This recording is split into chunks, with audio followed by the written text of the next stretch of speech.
जय हिंद बच्चों। आज का सेशन में हम लोग जो है इकाई सेल में जो उपस्थित आयाम होता है उन्हीं का गणना करेंगे, ठीक ना। तो उसको गणना करने से पहले हम लोग सबसे पहले टॉपिक को लिखते हैं, ठीक ना। तो क्या करना है, आज हम लोग को क्या पढ़ना है, इकाई सेल में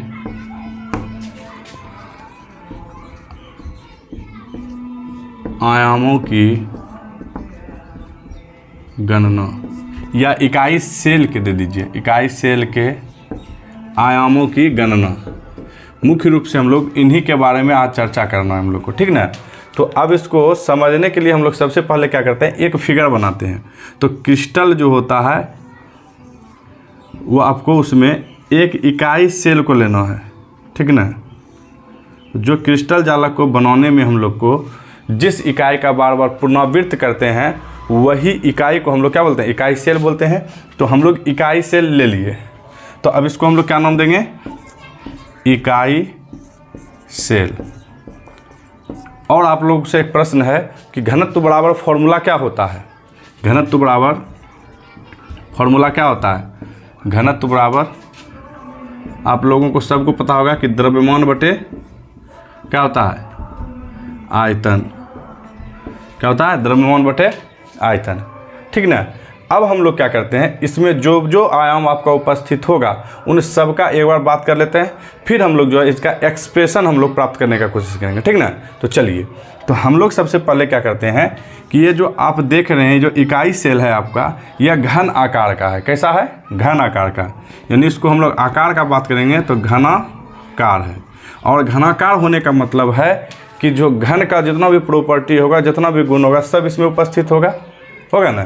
तो चलिए, तो घन का मतलब होता है कि प्रत्येक भुजा की जब लंबाई क्या होगा, समान रहेगा, बराबर रहेगा। यानी एक भुजा की लंबाई अगर ए मानते हैं तो उसमें जितना भी भुजा उपस्थित होगा, जितना भी किनारा उपस्थित होगा, वह सब क्या होगा, एक जैसा होगा, बराबर होगा। तो हम लोग मान लेते हैं इसका ए वो किनारा क्या है, ए मान लेते हैं। यानी यहाँ से लेके यहाँ तक का दूरी आपका कितना है, ए है। तो टोटल जितना भी भुजा इसमें उपस्थित होगा सब क्या हो जाएगा, ए हो जाएगा, समझे। चलिए, अब हम लोग क्या करते हैं कि अब देखते हैं कि इसमें अवयवी कण कितना उपस्थित है, ठीक ना। तो हम लोग लिख देंगे परमाणुओं की संख्या, जो किस इकाई सेल में, इकाई सेल में अवयवी कणों की संख्या, इसको मान लेते हैं Z। और जो यहाँ पे आपका अवयवी कण उपस्थित है वह परमाणु रहेगा। कौन रहेगा, परमाणु, ठीक ना। कौन उपस्थित रहेगा, परमाणु। तो इसमें जो परमाणुओं की संख्या होगा कितना होगा, हम लोग मान लेते हैं Z। और इसमें भी हम लोग क्या करते हैं कि एक परमाणु, जो आपका परमाणु संख्या Z है, उसमें एक परमाणु जो होगा उसका हम लोग द्रव्यमान को मान लेते हैं m। क्या मान लेंगे, m। तो लिख देंगे इकाई सेल में एक परमाणु का द्रव्यमान स्मॉल m मान लेते हैं। क्या मान लेते हैं, स्मॉल m मान लेते हैं, ठीक ना। लेकिन हम फिर आपको बात करते हैं कि ये जो पूरा आपका क्रिस्टल है, ठीक ना, जो आपका इकाई सेल है, इनमें जो इनका द्रव्यमान क्या होगा, यानी इनके परमाणु का द्रव्यमान कितना होगा टोटल का। तो हम लोग इसका भी लिख सकते हैं, इकाई सेल में उपस्थित कुल परमाणु का द्रव्यमान ए मान लेते हैं। क्या मान लेते हैं, कैपिटल ए मान लेते हैं, ठीक ना। तो अब देखिए हम लोग को क्या करना है, ये अभी जो आपको घनत्व बराबर द्रव्यमान बटे आयतन लिखा है, ठीक ना। तो अब हम लोग क्या करेंगे, इस इकाई सेल का घनत्व के बारे में चर्चा करेंगे। किसके बारे में, ये जो आपका इकाई सेल है इन्हीं के घनत्व के बारे में अब हम लोग को चर्चा करना, ठीक ना। तो इसके ऊपर ये फॉर्मूला किस प्रकार से लागू होगा, अब देखिए। तो घनत्व बराबर क्या हो जाएगा आपका, घनत्व बराबर इकाई सेल का द्रव्यमान बटे इकाई सेल का आयतन हो जाएगा, ठीक ना। यानी इस इकाई सेल का हम लोग क्या करेंगे, ये वाला जो इकाई सेल है इनका द्रव्यमान पहले निकाल लेंगे, फिर इसका आयतन निकाल लेंगे, ठीक ना। तो हमको तब जो है इस इकाई सेल का घनत्व हमको प्राप्त हो जाएगा, ठीक ना। तो अगर हमको घनत्व प्राप्त हो जाती है तो इकाई सेल में जो जो आयाम उपस्थित होगा सबका गणना हो जाएगा, सबका चर्चा हो जाएगी, ठीक ना। तो अब चलिए हम लोग जो है जल्दी से आप इसको स्क्रीनशॉट लीजिए, तब हम लोग आगे चलेंगे अभी, ठीक ना। चलिए, तो सबसे पहले हमको अब क्या निकालना होगा कि इकाई सेल में या इकाई सेल का जो द्रव्यमान होता है वह कितना होगा, पहले हमको वो निकालना होगा, फिर तब जाके हमको आयतन निकालना होगा। तो चलिए अब निकालते हैं इसको, ले लिए स्क्रीनशॉट। चलिए,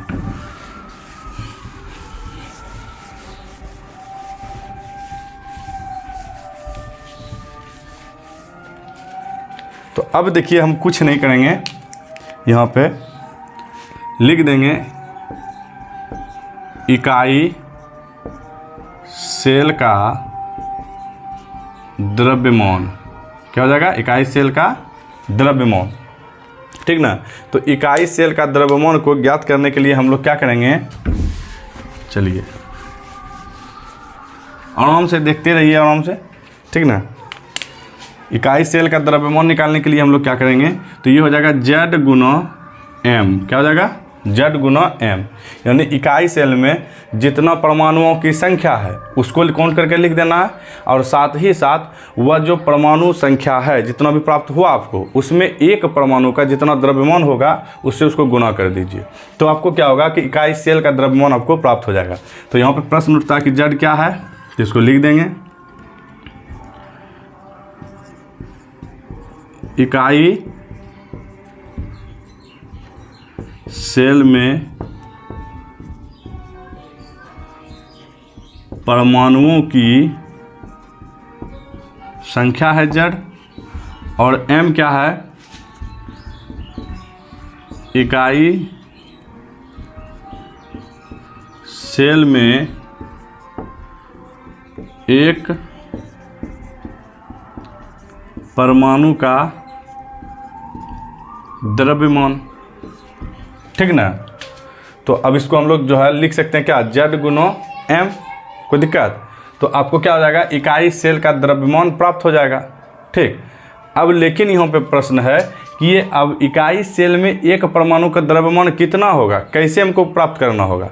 तो अब हम लोग उसको लिखते हैं, तो इकाई सेल में अब डायरेक्ट हम शॉर्ट में ही लिख देते हैं M, ठीक ना। M बराबर कैसे क्या करेंगे, जो हमको इकाई सेल का द्रव्यमान हमको प्राप्त होगा, तो M बराबर क्या होता है कि जो आपको परमाणु द्रव्यमान बटे एवोगाड्रो स्थिरांक, यानी कि जो परमाणु द्रव्यमान होगा जितना, ये जितना था आपके पास 10 गो था, टोटल को जोड़ने के बाद जो आपको प्राप्त होगा वही आपका परमाणु द्रव्यमान हो जाएगा, और साथ ही साथ आपको भाग दे देना एवोगाड्रो जो स्थिरांक होता है उससे। तो अब यहाँ पे हो जाएगा, हम लोग सब जानते हैं ना कि एक n बराबर कितना होता है, 6.022 इंटू 10⁻23 एटम होता है, यानी परमाणु होता है, आयन होता है, मॉलिक्यूल्स होता है ना। तो अब जो है इसी से हम लोग को क्या करना है, यहाँ पे इसको रखना है, ठीक ना। तो परमाणु द्रव्यमान क्या होगा, A, और जो आपका एवोगाड्रो स्थिरांक होता है वो होता है N, ठीक ना। तो अब यही M का मान उठा के हम लोग यहाँ पे रख देंगे, ठीक। तो चलिए देखिए किस प्रकार से रखेंगे। तो अब हम लोग जो है इनका मान रख सकते हैं, तो हो जाएगा क्या, Z गुना A बटा कितना N, A बटे N, यही आपका क्या हो जाएगा,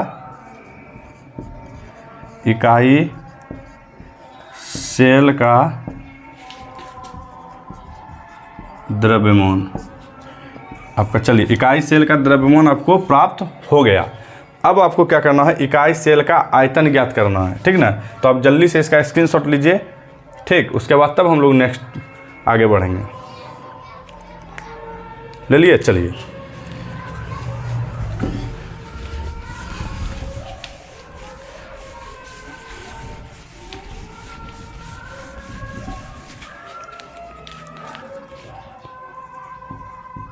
अब इकाई सेल का आयतन कितना हो जाएगा, मान लेते हैं इसको भी आयतन। तो अब जो है एक भुजा की लंबाई आप कितना ज्ञात रखे थे, ए माने थे, ठीक ना। अब हम लोग क्या करते हैं कि जब इसका आयतन का बात होगा तो इकाई सेल आपका किस प्रकार का है, तो घन आकार का है। घन का आयतन क्या होता है, भुजा क्यू होता है। क्या होता है, भुजा क्यू, भुजा क्यू होता है, ठीक ना। तो आप यहाँ भुजा को कितना उसकी लंबाई को माने ए, तो ए का क्यू हो जाएगा, ए क्यू हो जाएगा आपका, ठीक ना।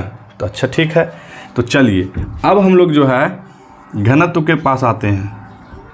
तो घनत्व को मान लीजिए आप डी है, आप बराबर में क्या हो जाएगा, इकाई सेल का द्रव्यमान, इकाई सेल का द्रव्यमान, अब बटे हो जाएगा इकाई सेल का आयतन, ठीक ना। और साथ ही साथ आप इसका मान को रख दीजिए। इकाई सेल का द्रव्यमान अभी जस्ट आप प्राप्त किए हैं कितना, तो जेड गुना ए बटे कितना था, एन था। अब भाग कितना हो जाएगा, इकाई सेल का आयतन कितना भी निकाले हैं, ए क्यू, मान रख दीजिए ए क्यू। तो अब हो जाएगा, देखिए ये वाला इसी में गुना हो जाएगा, तो जेड गुना ए बटे एन गुना ए क्यू, ठीक। तो इसका आयाम कौन कौन हो गया, तो इसमें 5 आयाम प्राप्त होगा हमको। तो अब हम यहाँ पे लिख देते हैं बढ़िया से, d बराबर आपके पास प्राप्त हो जाएगा जेड गुना ए बटे एन गुना ए क्यू। तो देखिए इसमें आपको कोई 4 गो का मान दिया हुआ रहेगा, तो 5वां का आप चर्चा कर सकते हैं, 5वां को आप ज्ञात कर सकते हैं, ठीक ना। अगर इसमें मान लिया 3 गो दिया हुआ है तो 2 गो तो ज्ञात आपसे होगा नहीं, तो 2 गो वैल्यू आप जो है ज्ञात नहीं कर पाएंगे। कम से कम आपको जो है 5 गो दिया गया है, तो 4 वैल्यू दिया होना चाहिए, तब आपको जो है 5वां का आप गणना कर सकते हैं या उसका वैल्यू को आप ज्ञात कर सकते हैं, ठीक ना। चलिए अब जल्दी से इसका स्क्रीनशॉट लीजिए, तब जो है हम एक नोट करके लिखाएंगे आपको। ले लिए, चलिए नोट करके लिख लीजिए।